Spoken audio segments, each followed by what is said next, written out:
Well, it was and kind of dramatic, a little more dramatic than it really needed to be. But I think um, for the first couple of days afterwards, there was a lot of hype and a lot of people calling and that type stuff. A lot of fans so excited for our players. And now it's a get back to work mode, and we kind of started that pretty well on Monday, and then as we were progressing along, all the stuff that we earned last week doesn't count for anything this week, and so we got to get back to basics. Well, we didn't turn the ball over.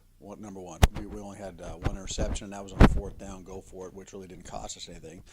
Number two, we turned them over a bunch of times. We made some big stops on fourth down defensively, and I thought, offensively we had our spurts. Their defensive line was very good. We knew that going in there, and certainly they didn't disappoint us. Unfortunately, they were pretty good. I thought our kicking game was really good. Matty Gasky did a great job of punting. I thought our coverage team did a great job there. Kickoff and kick return was good too. So overall, the special teams I thought really played well. Well, I didn't like three penalties on one drive that gave them a drive to score. Number two, I didn't like how we lined up in the 2-point play. We kind of were razzled. And they ran the play that we knew they were going to. Everyone does it. It's a little rub, pick play, whatever you want to call it. Same one that Clemson ran against Alabama to win. So we should have been a little more prepared for that. Offensively, we didn't run the ball as effectively as we needed to. At times we did, but weren't as consistent as we needed to do. We didn't stay on the field on third down enough. We had to punt too many times. Part of it was, we had great field position, especially in the first half, and we just didn't take advantage of it like we should have. And that's been our big push this week is to make sure if we get into the red zone that we go ahead and take it. We should have turned more of their miscues into points, and then the last play doesn't even become a factor. Well, and that's exactly what we planned. And again, goes back to the special teams, the hidden yardage that sometimes you don't see, and then our ability to get some interceptions and change the field right away. Those were huge plays when they were driving and actually had big returns with it, which really flipped the field for us. Most option teams, their defense practice without the football to make sure that everyone knows their assignment, the dive, the quarterback, the pitch. And so we've been doing that this week as well. And our biggest concern is, while you do it in practice, you just can't simulate the speed with which things happen. Things happen really fast. And what that offense forces you to do is think all the time, and you better know who has those people.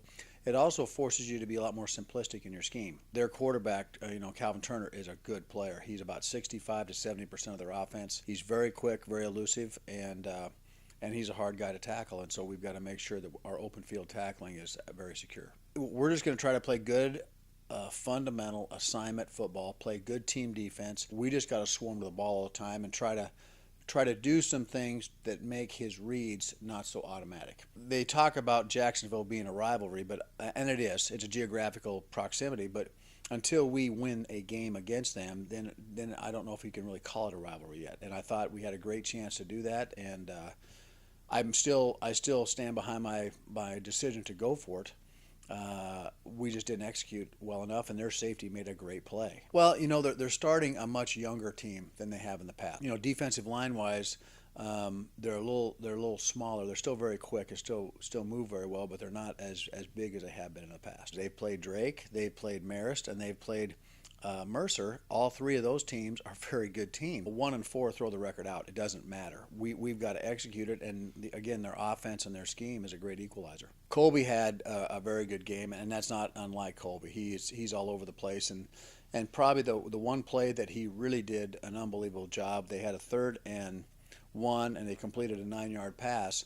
And as we're trying to gang tackle a lot of guys around, he came in and hit the ball right with his helmet, knocked the ball out, and we got the ball back. And so it ended up being a great turnover. Again, they were going in at that time, and probably as big a play as anything. But if you go back to their long run down our sidelines where the ball went down to the 15-yard line, both he and Jalen Scott made a touchdown-saving tackle. Well, Colin, we actually made him our special team player. He's our long snapper. His operation time, perfection, I would say, is probably a 0.75 seconds, and he's right around 0.78. And so the ball's getting back. It's back to where it needs to be. And in addition, he's doing a good job of getting down the field and covering. And Colin came to me and said, Coach, I've done this before. Could I try out?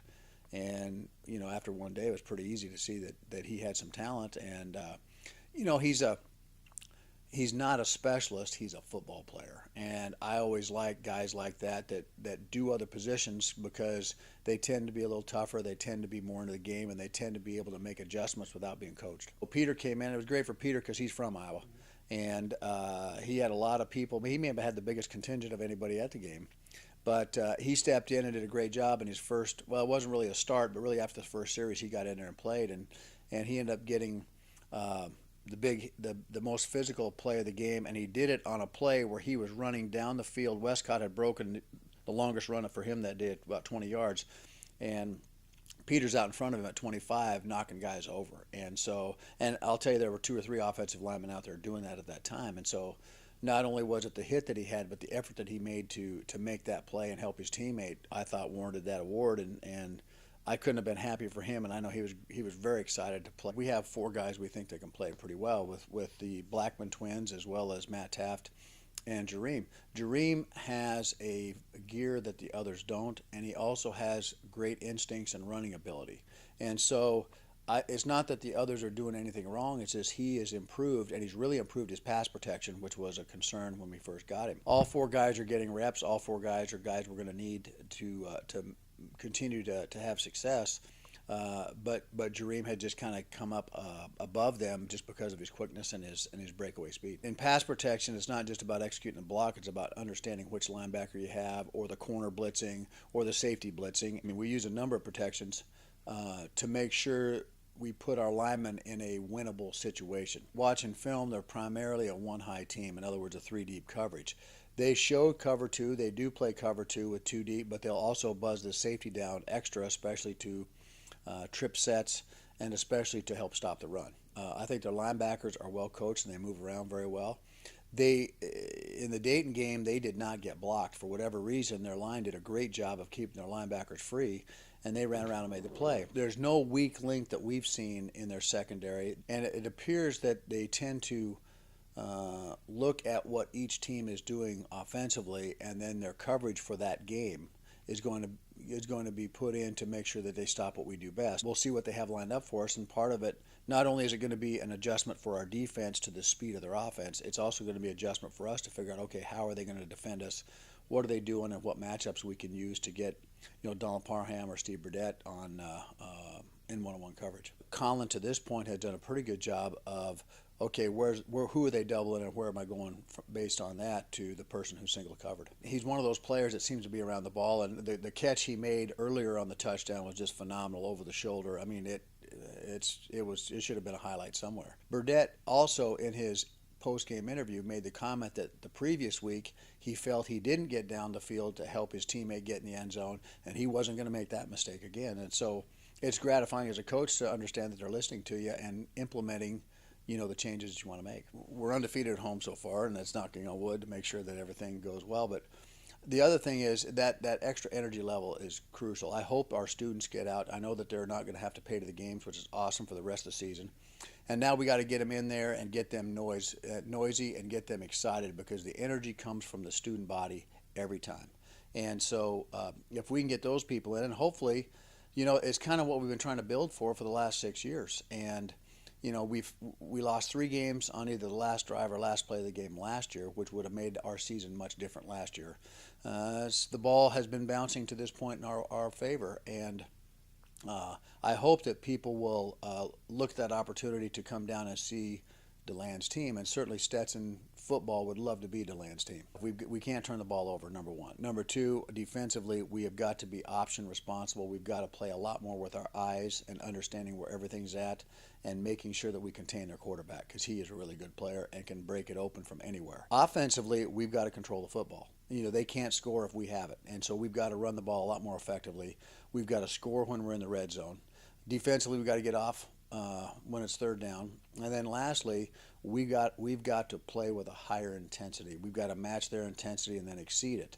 And that's been what we've been talking about, exceeding the intensity. And, champions do more. We've got to do all the little things correct. And what the natural tendency is when you're having success, you tend to let the little things slide. Defensively, if you have dive, you take the dive. Don't try to make every play. You have your responsibility to let the guy on quarterback take him. And if we continue to do that and play with a high intensity, as I said earlier, I like our chances.